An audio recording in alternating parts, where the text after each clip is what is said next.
Bienvenidas y bienvenidos a mi canal nuevito de YouTube. Soy Lu de Bendita Naranja, soy psicóloga, sexóloga, terapeuta de parejas y psicóloga perinatal. Y hace mucho tiempo que vengo con ganas de crear un espacio en donde podamos abordar diferentes temáticas de sexualidad que nos atraviesan a todas y a todos. Y que quizás en otras plataformas con videos más cortitos no puedo terminar de decir todo lo que quiero decir. Así que cualquier temática que les interesa, que les gustaría que hable acá, me lo dejan en comentarios o me escriben como siempre por Instagram en @benditanaranja. Al tema de hoy no lo elegí yo, lo eligieron ustedes, que me lo vienen pidiendo hace muchísimo. Y la verdad me parece un temazo para empezar el canal, porque creo que la menopausia y el sexo es un tema que suele quedar en la oscuridad, en lo no hablado, en lo resguardado, casi como si no existiera. Y esta poca visibilización es lo que después nos deja sin información, sin herramientas, nos hace sentir más solas, más desorientadas a la hora de transitarlo. Si vos me decís, pero Lu, a mí me falta un montonazo para entrar en menopausia, ¿qué me importa este tema? Bueno, debería importarte y ya vamos a ver por qué durante el video, pero así como a las niñas es muy importante hablarles de pubertad, de ciclo menstrual, de todos los cambios que van a entrar en la adolescencia, es igual de importante nosotras saber qué va a pasar con nuestro cuerpo, qué cambios podemos notar, qué transición vamos a vivir en la menopausia para prepararnos de la mejor manera posible y no sentirnos extraterrestres cuando lo estemos atravesando. Así como es muy violento para una niña que no sabe absolutamente nada de su ciclo menstrual, un día sangrar de la nada, es muy violento para nosotras transitar un montón de cambios sin información, sin herramientas, sin visibilidad y tan solas. Parte de vivir esta etapa como de golpe y en la oscuridad es porque realmente la hemos vivido sin relato, sin historizarla, sin visibilizarla. Y esto no es un problema individual, es un problema cultural. Para poder hablar de sexo y vínculos en menopausia, primero tenemos que saber a qué nos estamos refiriendo cuando hablamos de ella. La menopausia es un evento biológico normal que marca el fin de la función ovárica reproductiva. Muy importante saber, la menopausia no es un único momento aislado que viene, no, es un proceso endocrino y permítanme decir también psicológico, social, vincular, que suele durar años. Y en este proceso es que aparece esta otra palabrita que la conocemos bastante, que es la perimenopausia. Es un punto que empieza a marcar la transición hasta llegar a la menopausia. Es un proceso que suele durar bastantes años, etapa muy sintomática generalmente, y que suele llegar entre los 45 y 55 años. Ojo, suele, acá hablamos de estadística. Esto no significa que no pueda llegarte antes de los 45 o hasta en los 30, ¿sí? Por eso va a ser muy importante hacerse analíticas, poder chequearse y ver en qué punto estamos a nivel menopáusico. ¿Qué nos pasa a nivel biológico? Esta es la primera pregunta. Piensen que cuando nacemos ya venimos con una cantidad limitada de folículos en nuestros ovarios y con el tiempo, mientras vamos creciendo, van disminuyendo esta cantidad de folículos, va disminuyendo la calidad ovulatoria y va cambiando, disminuyendo cómo responde el ovario a las señales hormonales. O sea, mujeres, pasamos a otra etapa y nuestros ovarios producen menos estrógeno y menos progesterona, y que disminuyan estos niveles de hormonas va a hacer que aparezcan diferentes síntomas en diferente medida. Disminuye el estrógeno o el estradiol principalmente, ¿y qué pasa? A ver, el estrógeno es clave para la elasticidad vaginal, la lubricación, la salud ósea, el colágeno en la piel, la memoria, el estado de ánimo, porque el estradiol no es solo una hormona, sino que es una neurohormona. Hay receptores de estrógeno en diferentes partes del cerebro. Por ejemplo, hay en el hipocampo afectando a la memoria, hay en la corteza prefrontal afectando en la regulación emocional, hay en la amígdala regulando las emociones y así. Es clave que entendamos esto para saber qué está pasando con nuestro cuerpo a nivel biológico, porque esto va a afectar a nivel psicológico y a nivel social, claramente a nivel vincular. Otras hormonas que disminuyen son la progesterona, y es casi la primera que disminuye porque sin ovulación no hay progesterona. La progesterona es muy importante en funciones como el sueño, como regulación emocional.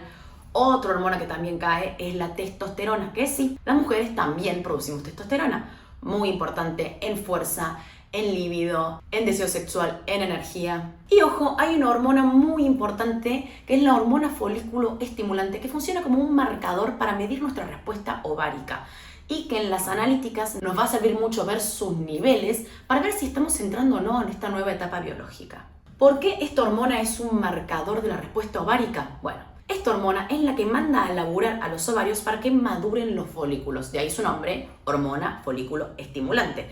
En la edad fértil, esta hormona sube mucho al inicio del ciclo para estimular a los folículos y que los ovarios produzcan el estrógeno.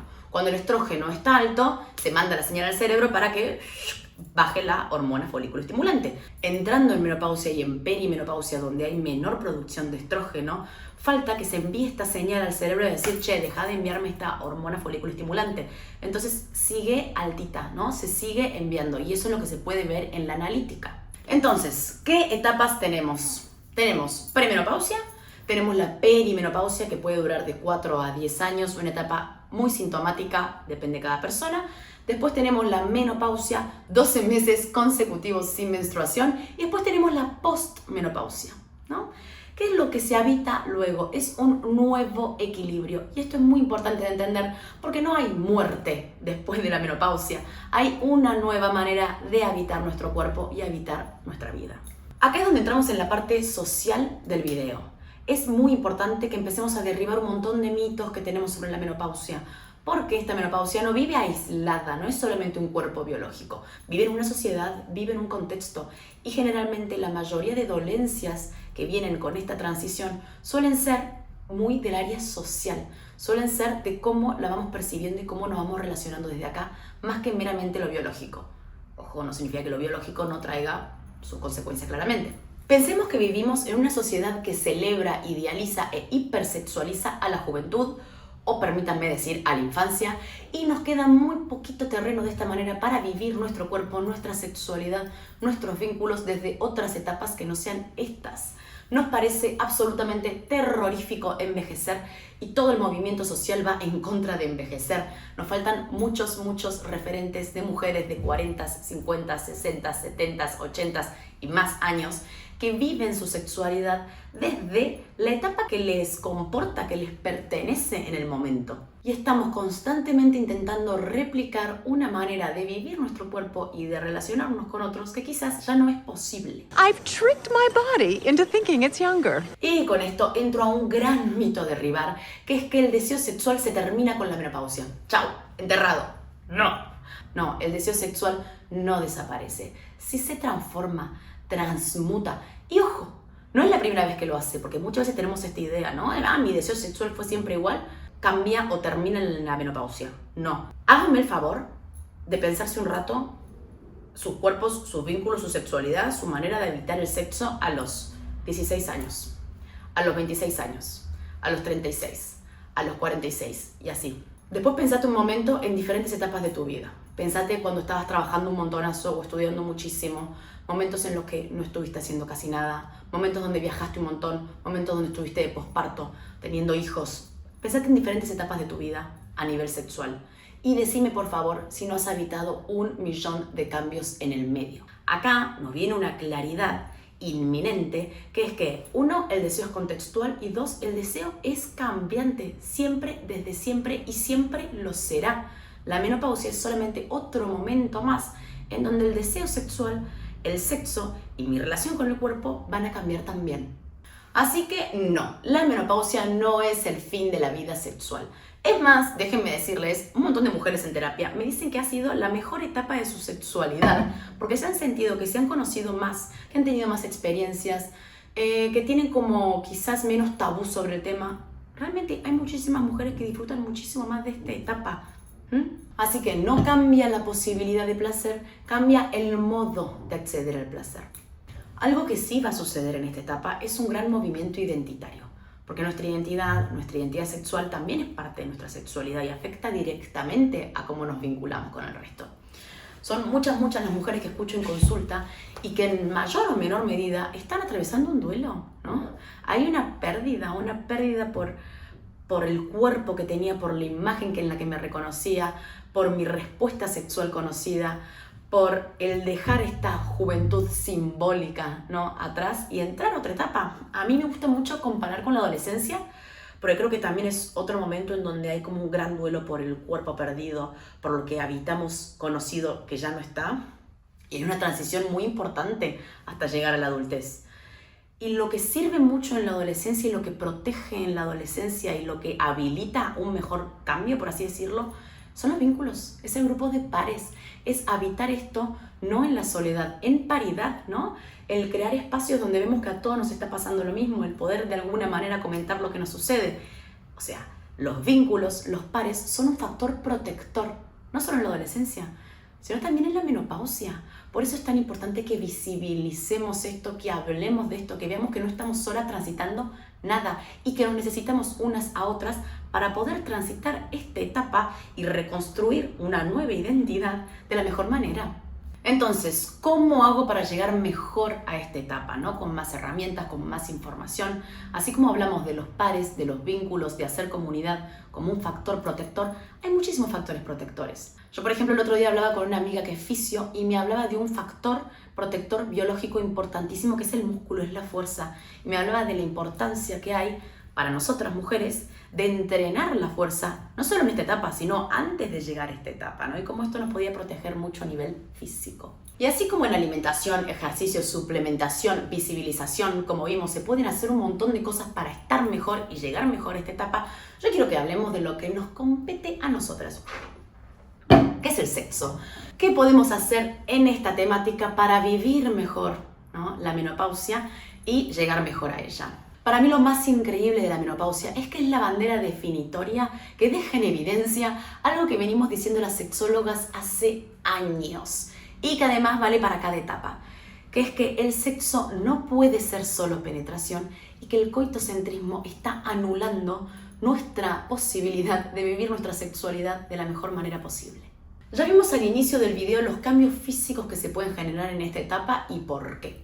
Ahora quiero que pensemos que si llevamos años, décadas viviendo una sexualidad, viviendo encuentros sexuales enfocados en el coito, en la penetración, en la rigidez de las prácticas, en la rapidez de las prácticas, en el momento en el que empezamos a notar cambios a nivel vulvovaginal o a nivel corporal en sí, lo primero que vamos a pensar es que el sexo ya no es para mí, que mi deseo sexual murió, que yo tengo un problema que ya no puedo solucionar, que pasé una etapa donde el sexo ya no me pertenece, ¿no? Y acá sí estamos ante un problema, porque esto va mucho más allá del cambio hormonal y físico que estamos viviendo. Se hace como un parte que nos dice, ok, a ver, ¿cómo has estado viviendo tu sexualidad, tu relación con el sexo todos estos años? O sea, acá, estés en premenopausia, perimenopausia, menopausia, posmenopausia, es momento de que frenes y amplíes tu mirada sobre la sexualidad, ¿ok? Te juro que podemos tener encuentros sexuales muy gozosos, fuera del coito y fuera de prácticas totalmente genitales. ¿Qué es lo más hermoso para mí de esta etapa? Que lo que funcionaba antes ya no funciona. Créanme que son muchas las mujeres que terminan accediendo a una penetración cuando su cuerpo todavía no está listo para ello o cuando su deseo no está puesto ahí, ¿no? No estoy deseosa todavía para esa práctica. Lo que quizás pasaba antes es que había un cuerpo que reaccionaba a ello, ¿no? Que podía reaccionar a ese guión sexual, a esa frecuencia, a ese modo de vincularse sexualmente, ¿no? Repito, lo que funcionaba antes ya no. Lo que hace la menopausia, la perimenopausia, que es increíble, es que deja en evidencia que ese modo de funcionar tiene falencias. No que yo tengo falencias, sino que ese modo de funcionar era insuficiente, que no me estaba satisfaciendo, que mi deseo no estaba puesto ahí, solo que quizás mi cuerpo podía reaccionar a él y ahora mi cuerpo no reacciona a él. O sea, esto nos obliga a repensar nuestra sexualidad, a repensar el modo en que nos relacionamos con el otro, no solo nosotras mujeres, sino también nuestras parejas. Si nos forzamos a tener un sexo como el que estábamos teniendo en otras etapas, puede aparecer el dolor, la frustración, el miedo, la angustia, el creer que estamos falladas. Y esto no se soluciona solo con, bueno, ponete un lubricante y listo. Porque no es solo un tema vulvovaginal, es corporal en general, es social, es psicológico, es un cambio vital. Y quizás ahora necesitamos en el sexo otros tiempos, otros estímulos, otras prácticas. Quizás lo que antes el cuerpo sí podía sostener, ahora ya no puede. Y acá es donde cae el velo. O sea, importa cómo llegamos a esta etapa, porque llegamos con una historia corporal, una historia sexual, vincular, una historia de autocuidado. Y esta historia no aparece de la nada, sino que la venimos historizando por muchísimos años antes de la menopausia. Entonces, para mí, la menopausia no viene a quitar el deseo y no viene necesariamente a quitar el placer, sí viene a quitar la anestesia. Si antes funcionaba adaptarnos, rendir, tener encuentros donde quizás no sentía tanto, bueno, esto en esta etapa ya no funciona más. La menopausia nos obliga a redefinir, a reescribir, a resignificar, a rehacer un montón de cosas que pensábamos que estaban hechas. ¿Es esto incómodo? Sí, es incomodísimo. Pero bueno, nos toca incomodarnos, mujeres. Y acá entramos a una parte del video que a mí me encanta, que es la parte vincular. Porque algo que me preguntan mucho es sobre el sexo marital o el sexo en menopausia con alguien con quien llevamos mucho tiempo manteniendo relaciones sexuales. Porque la menopausia le pasa a una, pero la vive el sistema, la pareja como los dos. La pareja vive el cambio y debe adaptarse a él, debe modificarse con él o el sistema caerá. Años y años en pareja y el sexo marital que funciona suele tener ciertas características. Y digo suele porque no es en todas las parejas y no es en todas las personas igual, pero suele ser bastante predecible, automatizado, con coreografías más repetidas, consecuencias un poco más conocidas, que quizás en su momento funcionaba porque el cuerpo reaccionaba a ello y quizás en otro momento vital, por posibilidades, disponibilidad, no se encontró en la pareja otra manera de encontrarse sexualmente. ¿Qué pasa con la transformación vital que trae la menopausia? Hace que el sistema obliga al sistema a entrar en crisis. Y ojo, no digo crisis como algo malo, digo crisis como punto de inflexión, donde es necesario resignificar y reestructurar para que algo que funcionaba antes y que ahora ya no funciona, funcione de otra manera. Y acá es donde tenemos dos caminos posibles. El primero, la pareja, comunidad, tiene muy poca flexibilidad. Entonces lo que va a hacer es insistir en lo previo. Va a pensar que cualquier intento de cambio es un rechazo. Van a aparecer reproches, van a aparecer distancia y evitación. Y esto no va a permitir que la pareja evolucione, sino va a hacer que se estanque. O podemos elegir el camino número 2, donde la pareja se adapta al cambio, donde evoluciona, donde crece, donde aparecen nuevas maneras de encontrarnos en el sexo, en la sexualidad. Yo creo que la menopausia a veces se lleva muy mal a prensa. Hay un montón de mujeres que yo escucho y me dicen que es una etapa increíble para ellas, que sienten que se conocen más, que llegan desde otro sitio, que ya han tenido más experiencias, que creen tener más libertad y habitar la sexualidad y los encuentros sexuales desde ahí, no solo nosotras, sino con la pareja, puede ser increíble. O sea, lo que diferencia estos dos caminos es la capacidad que tenemos para flexibilizarnos. Y acá viene un concepto que es hermoso y que también es un factor protector, mi reina, que es el de flexibilidad erótica. Esto habla del recorrido de nuestra historia sexual y qué tanta apertura hemos tenido a la exploración, a la curiosidad, a otras maneras de vivir nuestro sexo, que no sea desde un guión sexual rígido y prefijado, ¿no?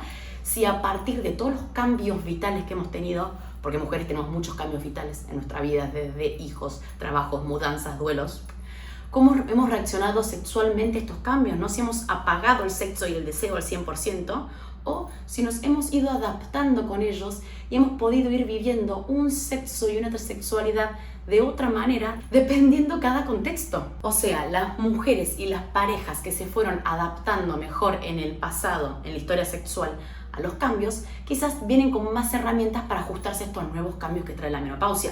Pero ojo, si ves que has tenido poca flexibilidad erótica y ya llegaste a la menopausia, no es el fin del mundo. Yo, créanme, trabajo con muchísimas mujeres que llegan en menopausia o en posmenopausia a consulta y el trabajo que se puede hacer de erótica es muy rico. Siempre hay posibilidad para flexibilizarnos más y para adaptarnos más a lo que nos está pasando desde la curiosidad, desde el juego, desde la exploración. Nunca es tarde para vivir nuestra sexualidad desde otro lado. Si les gustó el video, por favor pónganle me gusta. Es el primero que hago, así que espero ir mejorando con el tiempo. Suscríbanse al canal si quieren ver más videos y si quieren ver si efectivamente mejoro o no con el tiempo. Cualquier tema que quieran que habla, me lo dejan en comentarios o me escriben como siempre por Instagram en @benditanaranja. Gracias.